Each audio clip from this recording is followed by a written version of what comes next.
ನಮಸ್ತೆ my dear friends, my dear God's and my dear masters. ಗುರುಗಳಾದ ಬ್ರಹ್ಮಶ್ರೀ ಪಿತಾಮಹ Patriji, PSSM pyramid world foundation ಎಲ್ಲ pyramid ಮಾಸ್ಟರ್ಸ್ಗೆ ನಮಸ್ಕಾರ. ಇವತ್ತು ಧ್ಯಾನ 365 144ನೇ ದಿವಸ. ಇವತ್ತು ಎನ್ಲೈಟನ್ಮೆಂಟ್ ಬಗ್ಗೆ ಕೆಲವೊಂದು ವಿಷಯಗಳು ಮಾತಾಡೋದು. ಪ್ರತಿಯೊಬ್ಬರನ್ನ ಕಂಪೇರ್ ಮಾಡ್ತಾನೆ ಇರ್ತಾರೆ. ಅದೇ ಪ್ರಪಂಚ.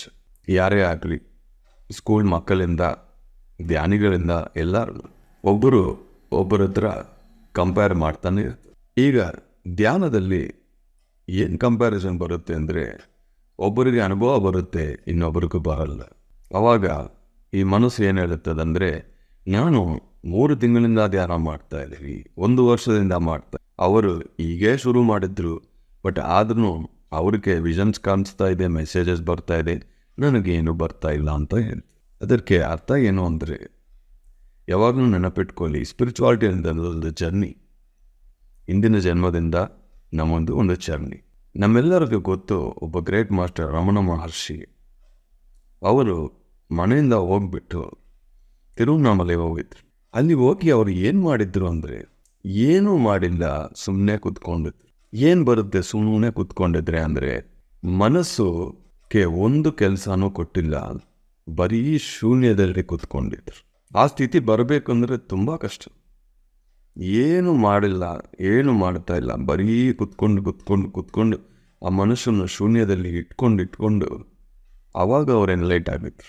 ಎಷ್ಟೋ ಋಷಿಗಳು ಮುನಿಗಳು ತಪಸ್ ಮಾಡ್ತಾ ಹಿಮಾಲಯದಲ್ಲಿ ಕಾಡುಗಳಲ್ಲಿ ಇರುತ್ತಾರೋ, ಸಿಟಿಯಲ್ಲಿ ಅವ್ರು ಬರಲ್ಲ, ಬಂದ್ರೇನು ಸಂಸಾರದಲ್ಲಿ ಇರಲ್ಲ. ಯಾಕೆ ಅಂದರೆ, ಯಾರೊಬ್ಬರು ಸಂಸಾರದಲ್ಲಿ ಇರ್ತಾರೋ ಅವ್ರ ಮೈಂಡು ಯಾವಾಗಲೂ ತುಂಬ ಆ್ಯಕ್ಟಿವ್ ಆಗಿರುತ್ತೆ. ಮನೆ, ಹಣ, ಸಂಪಾದನೆ, ಮಕ್ಕಳು, ತರಕಾರಿಗಳು, ಬಿಸ್ನೆಸ್ಸು, ಏನೋ ಒಂದು ತಲೆಯಲ್ಲಿ ಸುತ್ತಾನೆ ಇರುತ್ತದೆ.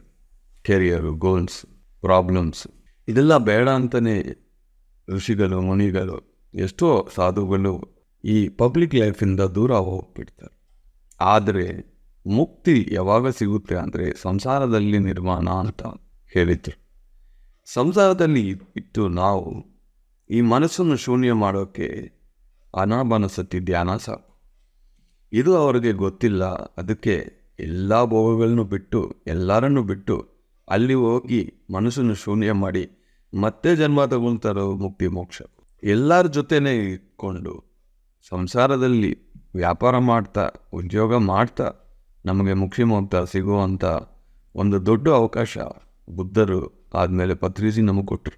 ಶ್ವಾಸನ್ನು ನಾವು ಯಾವಾಗ ಗಮನಿಸ್ತೀವೋ, ಥರ್ಡ್ ಆ್ಯಕ್ಟಿವೇಟ್ ಆಗುತ್ತದೋ, ಈ ಮನಸ್ಸು ಆಟೋಮೆಟಿಕ್ಕಾಗಿ ಶೂನ್ಯ ಆಗುತ್ತದೆ. ಎನ್ಲೈಟನ್ಮೆಂಟ್ ಅಂದರೆ ಮುಕ್ತಿಯಲ್ಲಿ ಮೊದಲನೇ ಸ್ಟೇಜ್ ಏನು ಅಂದರೆ, ನಾನು ಯಾರು, ಹುಟ್ಟು ಅಂದರೆ ಏನು, ತೀರು ಹೋಗ್ತಾರೋ, ಎಲ್ಲಿ ಹೋಗ್ತಾರೋ, ಲೈಫ್ ಆಫ್ಟರ್ ಲೈಫ್ ಏನು, ಲೈಫ್ ಆಫ್ಟರ್ ಬರ್ತ್ ಏನು, ಇದೆಲ್ಲ ನಾವು ಪೂಜೆ ಮಾಡ್ತಾ ಇದ್ದೀವಿ, ಮಂತ್ರ, ಇದೆಲ್ಲ ಏನು, ಎಲ್ಲಿಂದ ಬಂದಿದೆ, ಪ್ರತಿಯೊಂದು ವಿಷಯ ನನಗೆ ಬೇಕು, ತಿಳಿಸ್ಕೋಬೇಕು, ಸತ್ಯ ಹುಡುಕೋಬೇಕು ಅಂತ ಯಾವಾಗ ಒಬ್ಬರಿಗೆ ಅನಿಸ್ತದೋ ಅವ್ರ ಒಳಗೆಯಿಂದ ಅದು ಫಸ್ಟ್ ಸ್ಟೇಜ್ ಆಫ್ ಎನ್ಲೈಟನ್ಮೆಂಟ್. ಅಂದರೆ ಸತ್ಯ ದರ್ಶನ ಬೇಕು, ಸತ್ಯ ಏನೋ ನಾನು ಹುಡುಕಬೇಕು, ನನಗೆ ಬೇಕು ಅಂತ. ಇದು ಹಿಂದಿನ ಜನ್ಮದಿಂದನೇ ಸ್ಟಾರ್ಟ್ ಆಗಿರ್ಬೋದು. ಯಾವಾಗ ಅದು ಆಲ್ರೆಡಿ ಹಿಂದಿನ ಜನ್ಮದಲ್ಲಿ ಅವರು ಶುರು ಮಾಡ್ತಾರೋ, ಈ ಜನ್ಮದಲ್ಲಿ ಕುತ್ಕೊಂಡು ಸಮಯ ಅವರು ಸೆಕೆಂಡ್ ಸ್ಟೇಜ್ಗೆ ಮೂವ್ ಆಗಿದ್ರು. ಈಗ ಸ್ಟಾರ್ಟ್ ಆಗಿದ್ದರೆ ಮತ್ತೆ ಅವರು ಫಸ್ಟ್ ಸ್ಟೇಜಲ್ಲಿ ಇರ್ತಾರೆ. ಹಿಂದಿನ ಜನ್ಮದಲ್ಲೇ ಅವ್ರಿಗೆ ಫಸ್ಟ್ ಸ್ಟೇಜು ಅಂದರೆ ಹುಡುಕೋದು, 2ನೇ ಸ್ಟೇಜು ಸಾಧನೆ, ಎರಡೂ ಆಗಿದೆ ಅಂದರೆ ಇವಾಗ ಜಸ್ಟ್ ಧ್ಯಾನದಲ್ಲಿ ಕೂತ್ಕೊಂಡು ತಡೆ ಓಪನ್ ಆಗಿ, ನಾನು ಕೂತ್ಕೊಂಡದ ಫಸ್ಟ್ ಮೆಡಿಟೇಷನ್ ಸೆಷನಲ್ಲಿ ನನ್ನ ತಡೆ ಓಪನ್ ಆಗಿದೆ.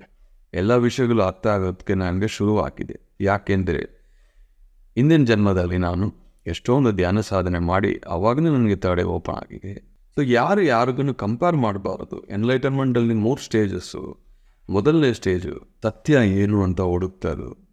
2ನೇ ಸ್ಟೇಜಲ್ಲಿ ಸಾಧನೆ ಮಾಡಿ ಕಾಯಾನುಪಾಸನ, ವಿಪಾಸನ, ಈ ಒಂದು ಸ್ಟೇಜಸ್ ಎಲ್ಲ ದಾಟಿ ಎನ್ಲೈಟ್ ಆಗ್ತಾರೆ. 3ನೇ ಸ್ಟೇಜು ಯಾರೊಬ್ಬರು ಎನ್ಲೈಟ್ ಆಗ್ತಾರೋ ಅವರಿಗೆ ಬೇರೆಯೊಬ್ಬರು ಮೋಟಿವೇಶನ್ ಬೇಡ. ಯಾಕೆಂದರೆ ಒಳಗೆ ಇರೋ ಆತ್ಮ ಅವರನ್ನು ಬಿಡಲ್ಲ. ಆಫ್ಟರ್ ಎನ್ಲೈಟನ್ಮೆಂಟ್ ಏನು ಮಾಡಬೇಕು ಅಂದರೆ 2, 1 ಗ್ರೋತು, 2ನೇದು ಸೇವಾ. ಧ್ಯಾನ ಸಂಬಂಧಪಟ್ಟು ಸೇವಾ ಮಾಡ್ತಾ ಮತ್ತು ಧ್ಯಾನ ಸಂಬಂಧಪಟ್ಟು ನಮ್ಮ ಗ್ರೋತ್ ಆಗ್ತಾನೇ ಇರುತ್ತದೆ ಅಷ್ಟೇ. ಇದಕ್ಕೆ ಅವ್ರಿಗೆ ಮೋಟಿವೇಶನ್ ಬೇಡ. ಮೊದಲನೇ ಸ್ಟೇಜ್ಗೆ ಸತ್ಯ ಏನು ಹುಡುಕ್ತಾ ಇರ್ತಾರೆ, ಅವ್ರಿಗೆ ಮೋಟಿವೇಶನ್ ಬೇಡ. ಮೂರನೇ ಸ್ಟೇಜಲ್ಲಿ ನಾನು ಸೇವೆ ಮಾಡ್ತಾ ಇರ್ತೀನಿ, ಅವ್ರಿಗೂ ಮೋಟಿವೇಶನ್ ಬೇಡ. ಈ ಎರಡನೇ ಸ್ಟೇಜಲ್ಲಿ ಸಾಧನೆ ಮಾಡ್ತಾರೆ ನೋಡಿ, ಅವರಿಗೆ ಮೋಟಿವೇಶನ್ ಬೇಕು, ಅವರಿಗೆ ಗ್ರೂಪ್ ಮೆಡಿಟೇಷನ್ಸ್ ಬೇಕು, ಹುಣ್ಣಿಮೆ ಧ್ಯಾನಗಳು ಬೇಕು, ಯಜ್ಞಗಳು ಬೇಕು. ಒಂದು ಸತಿ ನಾವು ಎನ್ಲೈಟ್ ಆಗಿದ್ದರೆ ಇದು ಪರ್ಮನೆಂಟ್, ಮತ್ತೆ ನಾವು ವಾಪಸ್ ಹೋಗಲ್ಲ. ನೆಕ್ಸ್ಟ್ ಸ್ಟೇಜು, ಕೊನೆಯ ಸ್ಟೇಜು ಧ್ಯಾನ ಸಂಬಂಧಪಟ್ಟ ಸೇವೆ ನಮಗೆ ಯಾರೂ ಬೇಡ, ನಾವೇ ಮಾಡ್ತಾ ಹೋಗ್ತೀವಿ. ಆದರೆ ಈ ಮಿಡಲ್ ಪಾತ್ ಅಂದರೆ ಸೆಕೆಂಡ್ ಸ್ಟೇಜಲ್ಲಿ ಇರೋ ಈ ಸಾಧನ, ಎಷ್ಟು ಸಾಧನೆ ನೀವು ಮಾಡಬೇಕೋ ಇದಕ್ಕೆ ನಾವು ಎಷ್ಟು ಟೂಲ್ಸ್ ಇದೆಯೋ, ಪಿರಮಿಡ್ಸ್ ಆಗಲಿ, ಕ್ರಿಸ್ಟಲ್ಸ್ ಆಗಲಿ, ಬೆಟ್ಟೆಗಳಾಗಲಿ, ಹುಣ್ಣಿಮೆ ದಿಸೆಗಳಾಗಲಿ, ಯಜ್ಞಗಳಾಗಲಿ, ಎಲ್ಲ ಕಡೆ ಹೋಗಿ ಹೋಗಿ ಹೋಗಿ ಧ್ಯಾನ ಮಾಡಿ ಮಾಡಿ ಶರೀರ, ಭಾವನೆಗಳು, ಮನಸ್ಸು ಶುದ್ಧಿ ಮಾಡಿಕೊಂಡು ಅವಾಗ ನಮ್ಮ ಕರ್ಮಗಳೆಲ್ಲ ಹೋಗಿ ನಮಗೆ ಯಾವಾಗ ಧ್ಯಾನ ಸಿಗುತ್ತೋ, ಮುಕ್ತಿ ಮೋಕ್ಷ ಸಿಗುತ್ತೋ ಥರ್ಡ್ ಸ್ಟೇಜ್ಗೆ ಹೋಗ್ಬೇಕು. ಈ ಒಂದು ಸ್ಟೇಜ್ ನಾವು ಕ್ರಾಸ್ ಮಾಡಿದರೆ ಸಾಕು, ಅಲ್ಲಿಂದ ನಿಜವಾದ ಧ್ಯಾನ ಪ್ರಯಾಣ ಅಂದರೆ ಆತ್ಮ ಪ್ರಯಾಣ ಅನ್ನೋದು ಶುರುವಾಗುತ್ತೆ. ಸೊ ಯಾರಕ್ಕೆ ಕಂಪ್ಯಾರಿಸನ್ ಇಲ್ಲಿ ಬೇಡ. ಬೇರೊಬ್ಬರು ನೋಡಿ ಮೋಟಿವೇಟ್ ಆಗಬೇಕು. ಅವ್ರು ಮಾಡಿ ಅವ್ರು ಥರ್ಡೇ ಓಪನ್ ಮಾಡ್ಕೊಂಡಿದ್ರು, ನಾನು ಮಾಡ್ತೀನಿ.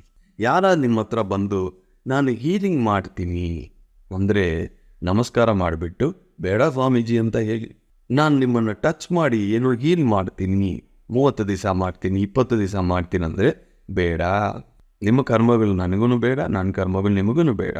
ನನ್ನ ಶರೀರವನ್ನು, ನನ್ನ ಕರ್ಮಗಳನ್ನು ನಾನೇ ಶುದ್ಧಿ ಮಾಡ್ಕೊಳ್ತೀನಿ. ಯಾಕೆಂದರೆ ಬೇರೆಯವ್ರಿಗೆ ಹೀಲ್ ಮಾಡಿದ್ರು ನಿಮ್ಮ ಕರ್ಮ ಹೋಗಲ್ಲ, ಟೆಂಪ್ರರಿ ರಿಲೀಫ್ ಬರುತ್ತೆ ಅಷ್ಟೇ, ಮತ್ತೆ ಜಾಸ್ತಿನೇ ಆಗುತ್ತೆ. ಅದಕ್ಕೋಸ್ಕರ ಯಾರಿಗೆ ಯಾರೂ ಬೇಡ. ನಿಮಗೆ ನಿಮ್ಮ ಶ್ವಾಸ ಇದೆ, ನಿಮಗೆ ನಿಮ್ಮ ಸಾಧನೆ ಇದೆ. ಯಾರ ಹತ್ರನೂ ಹೋಗಿ ದಯವಿಟ್ಟು ಹೀಲಿಂಗ್ ಅನ್ನೋದು ಮಾಡ್ಕೋಬಾರ್ದು. ಅದು ಅವ್ರಿಗೂ ಕರ್ಮ ಆಗುತ್ತೆ, ನಿಮಗೂ ಆಗುತ್ತೆ. ಜ್ಞಾನಾಗ್ನಿದತ್ತ ಕರ್ಮಾನ ಯಾವಾಗ ನಿಮಗೆ ಅನುಭವ ಬರುತ್ತೋ, ಯಾವಾಗ ನಿಮಗೆ ಜ್ಞಾನ ಬರುತ್ತೋ ಅಲ್ಲಿಂದ ನಿಮಗೆ ಶುರುವಾಗುತ್ತದೆ ಧ್ಯಾನ ಪ್ರಯಾಣ. ನಿಮ್ಮ ಶುದ್ಧಿ ಆಗುತ್ತದೆ. ಬೇರೊಬ್ಬರಿಂದ ಎನರ್ಜೀಸ್ ತಗೊಳ್ಳೋದು, ಹೀಲಿಂಗ್ ಆಗೋದು ಅನ್ನೋ ಕಾನ್ಸೆಪ್ಟು ಟೋಟಲಿ ರಾಂಗ್. ಇಲ್ಲ ನಾನು ಮಾಡ್ಕೊಳ್ತೀನಿ ಅಂದರೆ ನಿಮ್ಮ ಇಷ್ಟ, ಮತ್ತೆ ಜನ್ಮ ತಗೊಳ್ಳಿ. ಪುನರಪಿ ಮರಣಂ ಪುನರಪಿ ಜನ್ಮ. ಯಾರ ಮೇಲೆ ನಾವು ಡಿಪೆಂಡ್ ಆಗ್ತದೆ. Be a master. Thank you very much. Very much.